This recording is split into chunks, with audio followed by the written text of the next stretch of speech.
ายดีพี่น้องมาสุขุสุคนอันนี้ก็เอาออเดอร์ของพี่เลี้ยมนะพี่น้องมาให้พ่อใหญ่พงเลยพี่น้องเด้อลงมาผู้เดียวเลยพี่น้องให้บอเต้เผาห่านให้กับออโต้น้องพี่น้องเนาะก็เลยลงมาผู้เดียวพี่น้องพ่อใหญ่พงอยู่เรือนบ่หมู่บ้านนี่พี่น้องเลยครอบครัวข้าเจ้าอีตีเขาจะมาตัดอ้อยอยู่หน้าพ่อใหญ่พงนี่แหละเพิ่นไปอุดหนุนเมื่อวานนี่พี่น้องตอนแรงเนาะว่าไปอยู่พ่อใหญ่พงผู้ที่พ่อพ่อใหญ่พงเลยพี่น้องเลยโอ้ถาดก็คือเลี้ยงกันเป็นสอบเป็นสอบ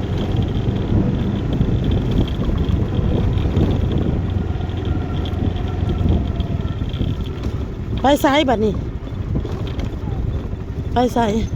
โอ้มีคนจองมันเลยบ่ทานนี่โอ้งามอยู่บ่งามได้พี่น้องมีคนจองมันแล้วบ่ยังบ่มีบ่อยากได้แล้วเว้าขายได้แหละ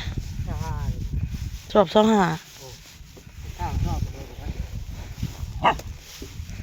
คือว่าเห็นจะไปจ่าวให้ซะน้อยอยู่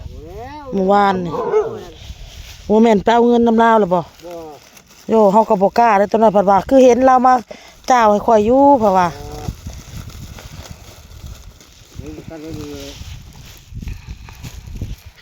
ถามเราพี่น้องนี่ออเดอร์พี่เลี้ยมสวัสดีพี่น้องผมต้องคนเอาจ้าเอ็นหน้าของกินเลี้ยงพักมาฮอดจอดถึงพวกเย็บแล้วอันนี้บ้านควันนี่เลยดีนี่แห้งคิดสิ่งใดได้สิ่งนั้นสมดังพัฒนาขึ้นมาในเงินทุกคำทุกคำสาธุจำเอ็นได้แนวกินแรงแล้วเนาะบาทนี่โอ้ได้แล้วได้แนวกินแรงพอดีพี่น้องเลยมันนี่ก็ไปส่งล่าได้บัดนี้พี่น้องเลยยังให้พ่อใหญ่พงแล้วก็ไปส่งล่าอีกเอาเลยวะห่วยก็อยากได้แล้วว้าวแกก็เอาแก้ขึ้นไปเช็คบุกแก้ลูกบุกแก้เอาสร้างชอบไรไปซื้อทานน้ำลาวพี่น้องเลยอนสิแก่เมื่อเลยทานดังเนาะเพราะว่าอ้นกับบ่มีทานดังพี่น้องเลย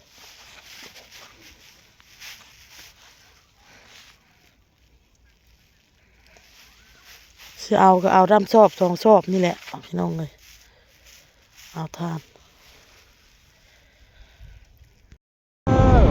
บัดนี้เฮาก็สิไป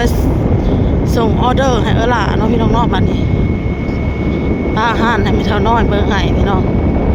รถขับรถบัดนี้ไปกันเด้อพี่น้องเด้อตกตะเวนพี่น้องเอ้ยเพื่อนเซาซุกพี่น้องเพื่อนเพิ่นขึ้นใหม่เมื่อวานมื้อซื่นเพิ่นกำลังนี่แหละ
บ่แต้มทางเลยได้ล่ะนี่ก็พ่อขายได้จามนะหน้าเฮือนแบบนี้เนาะเฮ้ยพอมันเป็นหมู่บ้านขายได้พี่น้องบ่นี่ครับกรรมกรเขาเฮ็ดเวียกพอได้ขายนะคันเราเห็นของได้ล่ะไอ้น้อย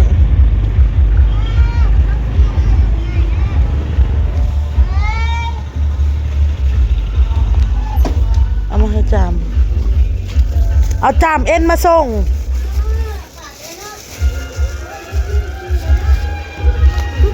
ตัวเขาเห็ดอย่างกันเขาจัดคอนเสิร์ตวะ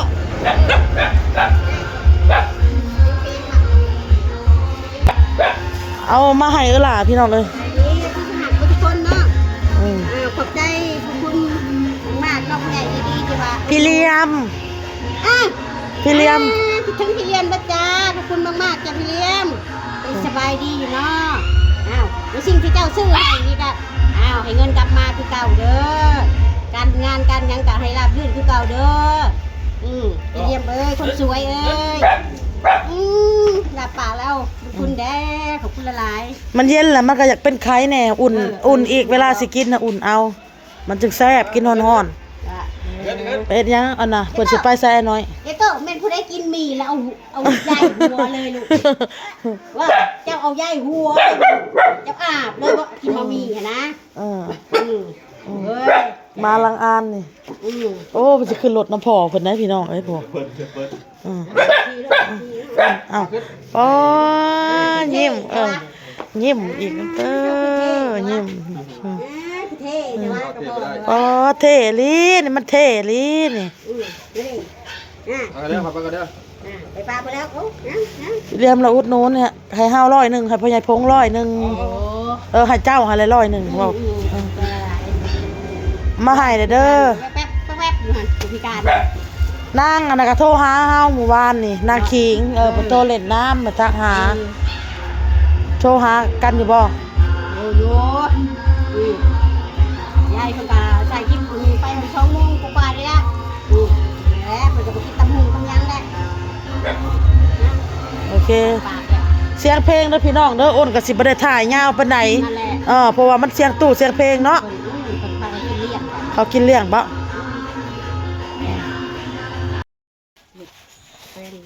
โอ้ผักแพรวเก็บผักแพรวพี่น้องบางทีได้ใส่ต้มใส่ซั่วเราปลูกผักอย่างนี้ผักกาดอันนั้นมันผักกาดตีนหมีโอ้มันกำลังติดนี่ผักแพรว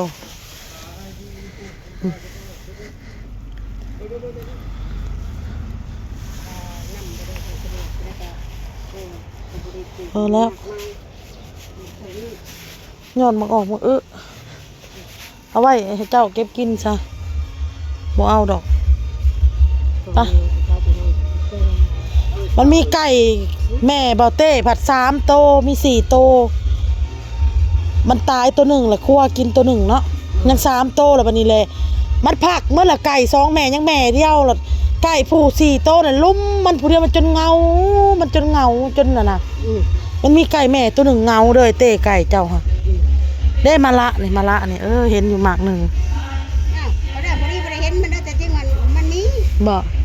แบบว่ามันเคี้ยวมันบังตาหมดมันเคี้ยวมันพุ่งทอดไหมเลยมันตายแล้วเพื่อนะแต่ว่ามันพุ่งมาไหมอีกบันหันเวลานี่เด้หมากนี่ไม่ได้เห็นได้พอดีมันบังตา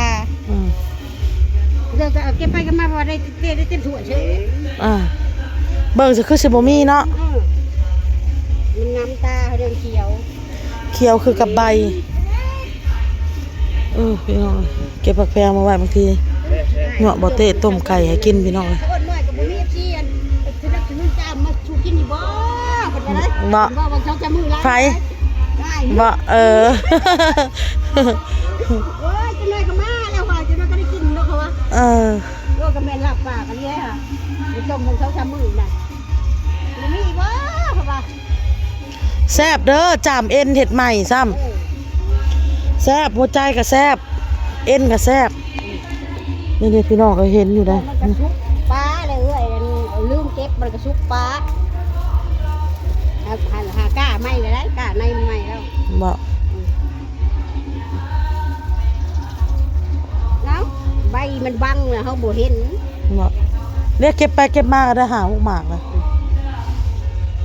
ไม่ได้เห็นไดถ้าเวลาตะเว้นทองมันให้บ่เห็นเลย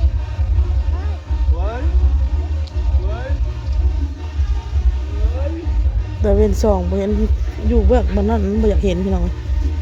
ต้องมาเบื้องพี่สองเบื้องมันจึงเห็นมาละขี้นกคันไปตลาดเห็นนี่อ้นซื้ออะไรมี2กองก็ซื้อ2กองเลย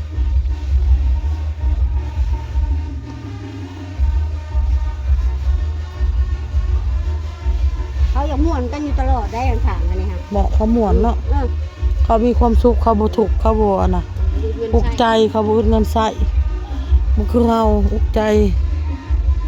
ทำสิกินอย่างม่วนคือเขาแบบคือว่าบ่มีเงินเหรอ ผู้ชายเฮาให้แล้วเลยเงินผัวเฮา ถึกเลขก่อนมื้อหน้าก่อนสิมาเลี้ยงเบียร์ดอกซะกินอยู่บ่อยากอยู่บ่เบียร์ อยากได้อยากรู้มีผู้บริหาร ถึกเลขก่อนซะสิมาเลี้ยงเบียร์ซะสิมากินเบียร์นำต้องไอ้น้อยก็ต้องพักผ่อนได้ เราไม่ได้ค่อยซื้อไปใช้ก่อน ไอ้น้อยก็ต้องอยู่กินนำแล้วก็พัวเฮาก็พักเวียก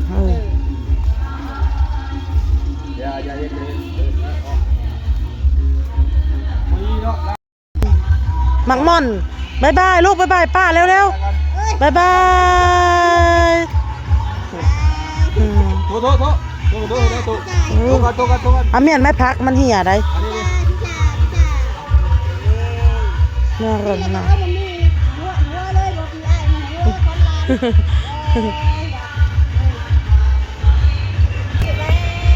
ก็ไม่ยักปลูกไอ้ปลูกดีเนี่ยก็ไม่ยักนะ กิเล็กมันเป็นยาที่กิเล็กไง กินเล็กใหญ่ปะเนี่ย บ๊ายบายเมื่อก่อนเด้อเด้อ ไม่ยักกินเอาไปเล็กอันนี้เล็กใหญ่ถ้าก็เห็นได้นี่ก็เรียกว่าเป็นไง เว้นกันมันบ่ได้อึดเลยไอ้ป่าแห่งลายห้องที่เล็กป่าเมื่อได้ปานนี้พี่น้องเอ้ยบัดนี้เมื่อก่อนเดินทางเมื่อก่อนมันนี่ก็ค่ำมืดตื่นตาแล้วพี่น้องเอ้ย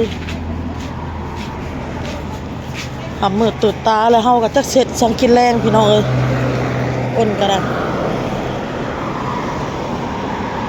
เช้านี่ก็เฮ็ดลาบปลาแหละสิปิ้งนี่นะสิน้องเอาอันนี้อุ่นนะอุ่นให้มันร้อนเนาะจามหัวใจจามเอ็นเฮานี่นะของขายเฮาพี่น้องสิเอาอันมากินเด้อพี่น้องเด้อเอามาอุ่นมาปิ้งคืนให้มันร้อนนะพี่น้องเอ้ยเดี๋ยวสิเก็บเครื่องเก็บของเข้าเมื่อแล้วพี่น้องเอ้ยค่ำมือตื่นตาเลย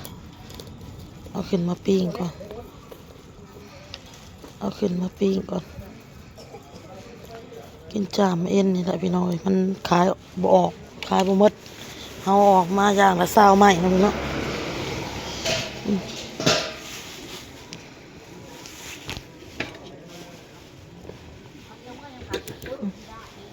เจ้านี่ครับ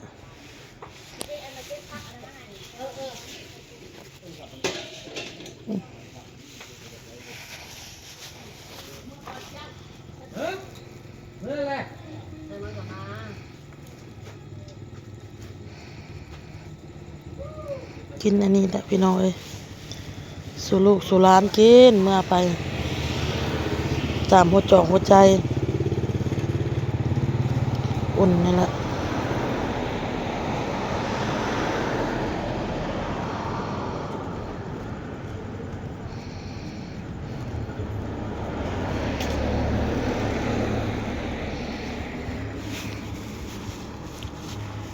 มืดตื่นตา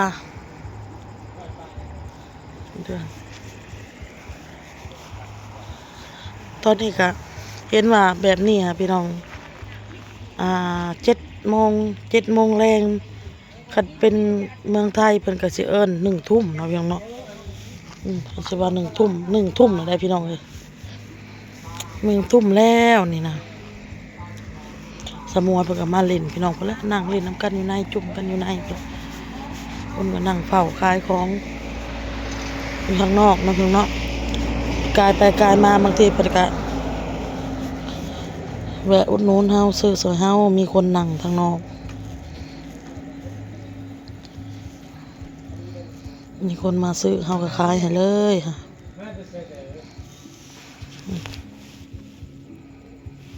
คนมานอนฮอดพี่น้องฮอดเข้าเมื่อไปแล้วก็กินข้าวกินน้ำเลยได้คนกินข้าวพร้อมแม่จีตั้งแต่พุ่นละพี่น้องแต่เว้นพุ่นละแต่พุ่นอยากเข้าอยู่พี่น้องคลิปนี้ก็สิลาไปก่อนเลยพี่น้องเด้อพอกับคลิปหน้าพี่น้องเลย